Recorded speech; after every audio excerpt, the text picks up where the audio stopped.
Hello and welcome to the pod. I'm Nathan Fink. I'm Jasmine Torres Allen, and this is New Hampshire Family Now, A show about building family in the Granite State. Today in the podcast, Jasmine and I talk Father's Day and unpack generations of influence, and later, Cordan James Haveron discusses fatherhood and the learned behavior that elevates us all. New Hampshire Family Now is brought to you by the New Hampshire Charitable Foundation. Since 1962, the Charitable Foundation has worked hand in hand with generous and visionary citizens to maximize the power of giving and support, collaborate, and lead innovative initiatives. Initiatives like New Hampshire Tomorrow, which is focused on making sure children and families have access to education, healthcare, and career pathways to ensure every family member thrives. To learn more about New Hampshire Charitable Foundation and all their initiatives, go to www.nhcf.org. This podcast was also brought to you by Family Support New Hampshire. Family Support New Hampshire is NH's coalition of family resource centers and family strengthening programs that exist to ensure Granite State families have access to resources so both caregivers and children can succeed, because supported families are strong families. To find a family resource center near you, visit www.fsnh.org. Hello and welcome to the podcast. I'm Nathan Fink. I'm Jasmine. We have an excellent show for you today, including an interview with Cordan James Haveron of Fathering Together. But first, there's a lot happening. We got NH Gives, a time when you can support your favorite causes like NHPBS. That's right. New Hampshire Children's Trust and any of the family resource centers spread throughout the state, as well as other organizations that do great work at nhgives.org.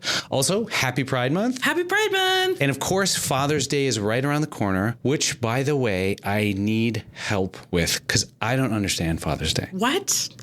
So, okay, here's the thing. Mother's Day I get. My kids get it. Okay. My wife gets it. The moment she wakes up, she gives me that look like, look, I love you all, but today you off.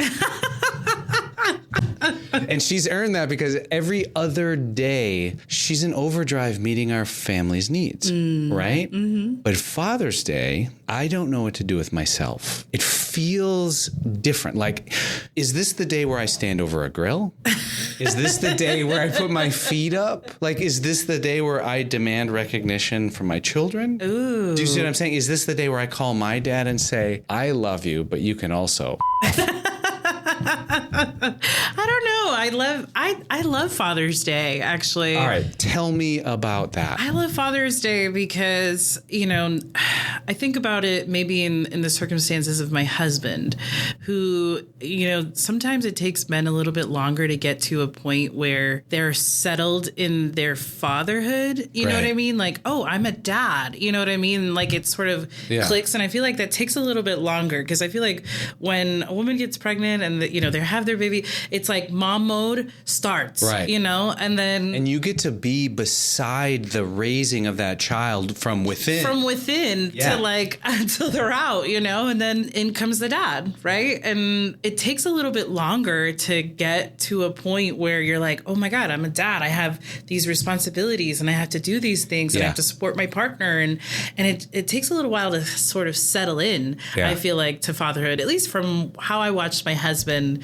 And it made me realize like how much of a learning curve there is to parenthood. Like as much as we want to think that it just comes naturally just because you have a child, it doesn't always come that naturally. And so I feel like there are a lot of like dads out there who actively try to do better, try to learn more, try to participate more in their kids' lives. And I have really seen an increase in fathers who want to take a seriously active role in their children's life. And so Father's Day is just like Mother's Day. You should get your flowers on Father's Day. You know what I mean? Especially the single dads out there. Because like, I think sometimes we forget there are dads out there who are doing it by themselves and they deserve their flowers too. They you know do, what I mean? Like, I'm glad you said that because I think that comes from, it really makes me think about my personal positioning with this. Like, what am I to this situation? And by the way, I do think I'm important. Like, I'm a very dedicated father,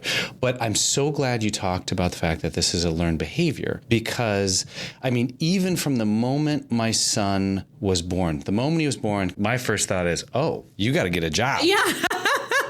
you have responsibilities now. Right. And so, that kind of thing where all of a sudden is like, it kicks in. And I think of it this way, and I've seen this with my friends, and I don't mean any disrespect by this, but I think in the learnedness of this behavior, you start out as someone else's son with this relationship with fatherhood. Say you're someone else's son, right? The way I feel currently is I'm somebody's father. That's the top thing I am. I am someone else's son after that. Again, I'm someone else's spouse. That separate. I love you, honey. It is its own branch, but I think this is so important because the learnedness of this behavior, it has to occur for you to be there. And some people, they father based on the relationships they had with their own father. Right. And some people who have struggled with their relationships with their fathers have a hard time within fatherhood or navigating fatherhood because they're going based off of what they've learned. And if they had an absent father, there's no relationship or example to base yourself off of. And so for some people, it's you literally have to build your fatherhood or at least become the father you wish you had. Yeah. So I want you to think about your relationship with your father. Because I am guessing he's not going to hear this. He might. No, we'll see. Talk to me about when you think about fatherhood and the father that you had seen. Yes. What impressions did you get from your childhood about fatherhood in general? Well, I'll be really honest. And my dad and I have had these really tough conversations in my life now where there was a long time where I saw him as a provider and not really as a father. And so there's a difference, right? Because there is some providing in fatherhood, but sometimes what ends up happening is that you get so caught up in trying to make sure that your family is stable that you become a workaholic and you become more of a provider and you miss out on a huge chunk of your kid's life. And for me, my parents arrived here from Puerto Rico. So the moment that they stepped on the ground, they knew that they had to go find work in order to make sure that we were stable. And so I often was like a latchkey kid. I would come home, I'd open the door, no one was home. I had to cook myself something to eat, or at least until dinner was coming around and people came home. And every day that my father came home, he would come home for 20 minutes and then he would go to his next job. And so, that was the time that I had with my father. And so we used to have these conversations where we would talk about like how he didn't know what my favorite color was. And I didn't realize how important that was to me until I was an adult. Like, oh man, like that piece was so important. And so now in my life, even when I chose my husband, or my partner, is that I was looking for someone who it was really important to have a relationship with their kids, and that their relationships with their kids was going to be a priority over their work. Now I navigate my motherhood that way, where my kids are always my first priority before work, and I will miss whatever I have to miss if I have to be there for my kids. And so, but my husband is the same way in the sense of he's there and he's present, and that makes me happy because I look back on my father and I's relationship, and I think about like how he didn't know my favorite color, he didn't know what my favorite foods were, but it was because he missed out on so much. And now as an adult, we're reconnecting because he's not in survival mode anymore, is what I call it. Like, because he was, during my childhood, he was in survival mode. Now that he's not in survival mode, he has the time and the opportunity to get to know me. And so now when I do work with parents and, families, I always think about those pieces of, well, if they're having to work 2 or 3 jobs, how can we make it easy for those parents to participate in events or, engage with us in the community, where they can have those moments with their kids, where they get to know them and play with them and find out what they like and what they dislike, because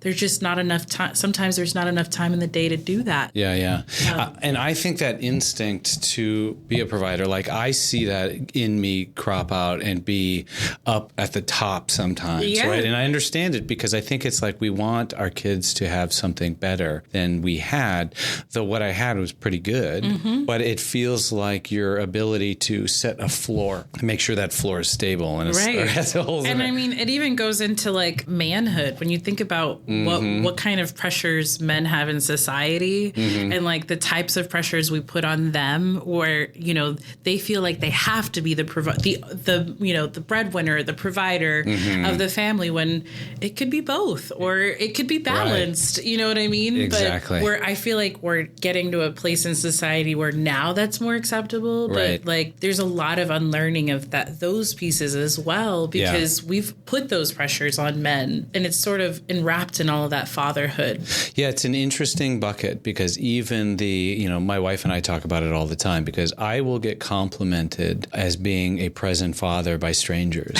Never does my wife get complimented by, right? So think about that.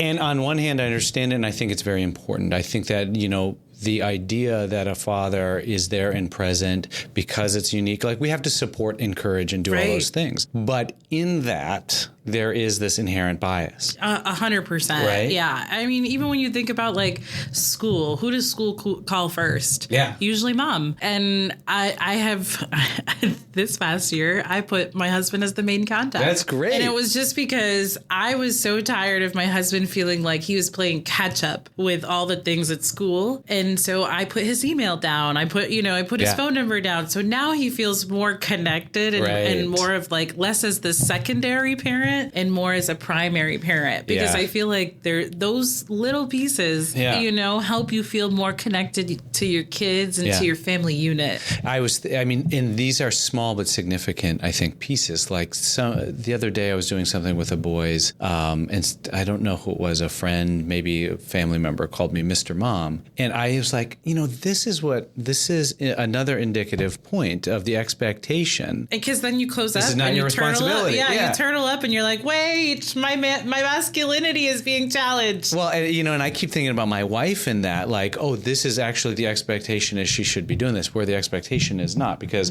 look, my masculinity is so small.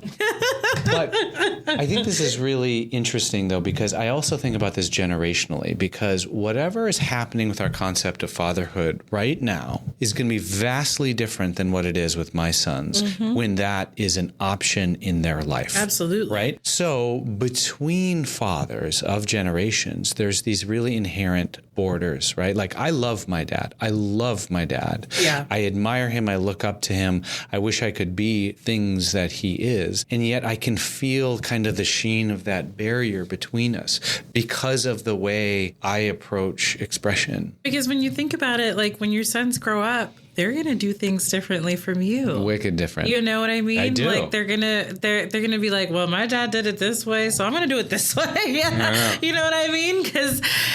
And I think the one thing I've learned from like having a better relationship with my dad as an adult is that he's more open to listening.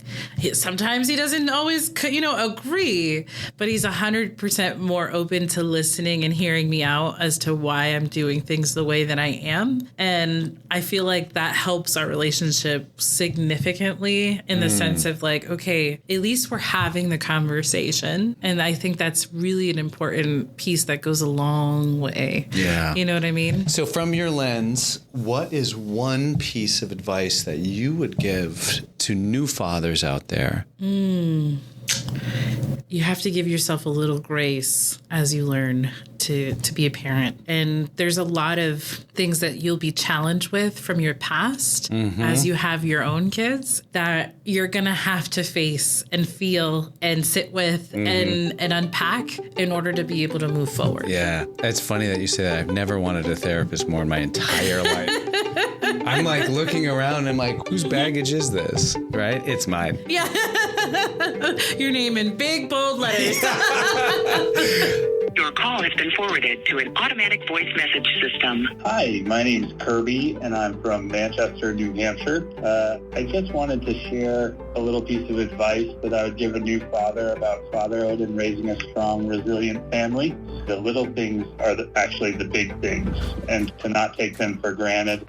This is Mark in Exeter, New Hampshire. To build a strong and resilient family, one of the things a parent should do is not forget to focus on themselves.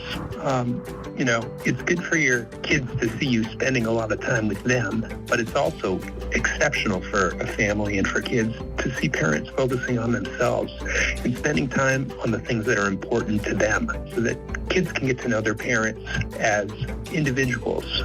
This is for all the new dads out there. Soak it all in. Soak everything in. Spend as much time as you can with your kids.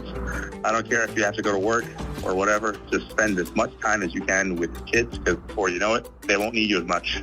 Today's show was brought to you by Bank of New Hampshire. For 193 years, Bank of New Hampshire has put customers and communities first. With the expertise to help you realize your goals, their technology makes banking easier, and the friendly faces will make you want to visit in person. Want a bank that has your back? Bank of New Hampshire are your people. For more information, visit bnh.bank or call 1-800-832-0912. Member FDIC. Today's podcast was brought to you by Dartmouth Health Children's. As the only comprehensive pediatric healthcare system in the region, Dartmouth Health Children's promotes health, advances knowledge, and delivers the best patient and family-centered care for infants, children, and adolescents. Shared knowledge from expert providers across the system increases their ability to care for patients and families close to home. From annual checkups to specialized treatments, Dartmouth Health Children's is dedicated to ensuring all children live their happiest, healthiest lives. For more information, visit childrensdartmouthhealth.org. That's childrens.dartmouth-health.org. Merrimack County Savings Bank, where Merrimack style is treating everyone with care, respect, and compassion, proudly supports the mission and efforts of New Hampshire Children's Trust. Founded in 1867, the Merrimack has served people, businesses, nonprofits, and municipalities in central and southern New Hampshire for over 157 years. Visit local offices in Bow, Concord, Contoocook, Hooksett, Nashua, and Wyndham, or go to themerrimack.com. Hello and welcome to the podcast. Today on the show, I'm thrilled to welcome father, veteran, and comeback kid, which I love, by the way, Cordan James Haveron, Executive Director of Fathering Together, a global community of fathers that fosters growth, involvement, and gives fatherhood a voice. Cordan, welcome to the show. Honored to be here. Also, happy Father's Day. I know it's right around the corner. It is. So I'm really glad we're doing this now, if only to sit here and jointly notice something and nod. So good. I do, as a dad, I truly forget getting together with other fathers is important. What is it about fathers that lends itself to kind of being isolated? I would say sometimes I think it's a culture of manhood. It's not always popular to talk about what we're going through, whether we want to put that on somebody else's shoulders, whether it's my wife, my partner, my kids, or even just my manager at work. Sometimes you kind of got to suck it up and do what you've got to do. I think that kind of leads us to isolate ourselves. Can you walk back into your rearing and see what that looks like? Absolutely. I think we can all look at our dads. If we look at we look at your father and look at his emotional availability. Dad, my dad would be probably in his 60s by now. So I look at my father, he kind of just stuck with what he had to do, right? He was at the same job for a long time and in the same place. I remember him hearing stories of how his father was not available. His father was actually very abusive. And while I feel like, I saw my dad's I saw a limited range of emotions. I think I saw joy, I saw compassion, I saw him at church. Can you think of a time when you saw your father's emotion creep out? Yeah. I mean, again, aside from seeing joy, you saw the other side, the anger, the frustration, the hopelessness, which always came out in an angry way. Whether it was just the testiness in his voice. We get that as fathers sometimes. You have a lot of things on your mind and you might snip at your kid because you've got other things to do, as you know, because we're workaholics. And I'm sure there's frustration with not being available to us. Yeah. He worked a lot. I think he had his main job and then he had another hustle, one or two. He always had something else going. So I think about that pressure of him just needing to be present in that and hope that the life lessons that he's instilling upon us that we catch on. It feels like the first word is anger. Right. Is there any time you saw an emotion come out of him that surprised you, different than anger? Yeah. I think if I did something well, I would get praise for it. I remember moments where he would take me out to get fries. like a bag of fries, and we would just eat that on the way home. Like I remember like things like that of just like that one-on-one time with my dad that I knew that he probably didn't have, and it was probably about 20 minutes, but those little small moments that I remember the most. Right. Feeling like he liked me. Feeling like he liked me, right? Like that, honestly, that strikes me because that is something that I think I'm probably still aspiring to. Dad, to be proud of you. Right. That's, I talk about this all the time, but like the religious part of my family, we weren't allowed to be proud. Proud was actually like a sinful thing. So I didn't hear I'm proud of you much. And now I think about me as a father. Right. And then it makes me reflect on, well, am I giving that out now? I think it's that need as a father. You want to raise your child to a point, right? And I think if we can slow down a little bit and acknowledge when they've reached that stage. Yeah. I went to the bank the other day and speaking about the nonprofit, and the bank owner lamented to me that he's like, I don't think my father ever told me he loved me. He's like, I'm thinking back now, I just don't ever remember that. And I think that's the case with a lot of men, is we didn't hear, either dad wasn't present. If dad was present, dad worked his butt off, which we don't see as fair. Right. Even as a kid, you can see that it's not fair that your parents are working so much.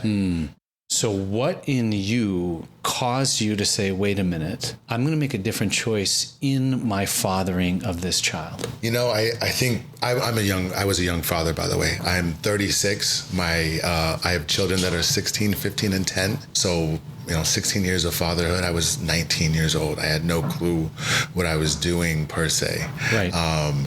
Then it started with what to expect when you're expecting. I was that father. Uh-huh. I read the books. I learned where her cycle was. I was all interested in that. Right. So I think that's always been there.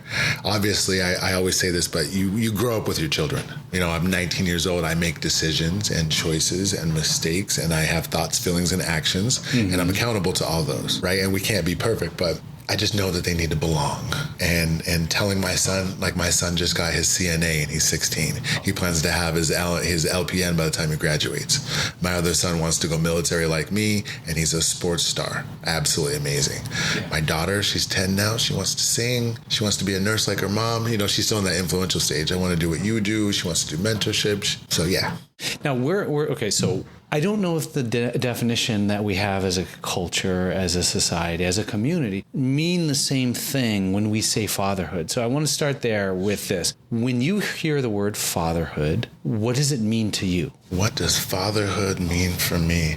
I think it goes back to, if I can base it from what my father taught me, that legacy of like the power in my last name, right? You have a name that you carry on, and what you build behind that is what you pass on to your kids. So I think of like, that's fatherhood to me. What am I leading my children to?